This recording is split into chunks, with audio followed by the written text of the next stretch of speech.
That's what the social data says.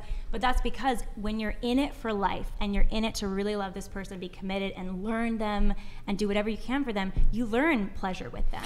You learn how to love not just sex with them, but your entire life with them, and you work at it together. I think it's because when you're like monogamous, like when you're with someone longer, like just them, you learn to communicate like what you like and dislike in the bedroom, like So your what pleasures. do I say if I like non-monogamy? No, I'm saying like, You know what I mean? no, but like I'm saying like group? when you're with. It's like, I love you and I want group sex. Well, I think if Let's you talk want that to, through. if you want to cheat on somebody and you're married to them, I think you make the decision not to.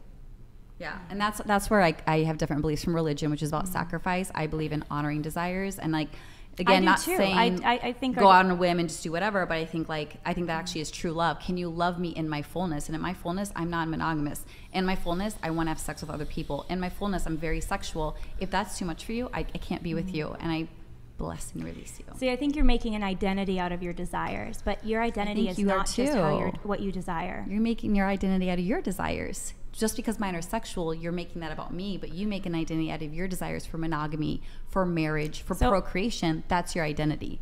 I see We what all you're- make our identities around our desires. It's not just for sexually awake people. I think there's a lot of truth to what you're saying. The question is, what desire? Will you be defined by your sexual impulse and urge, or will you be defined by something much bigger,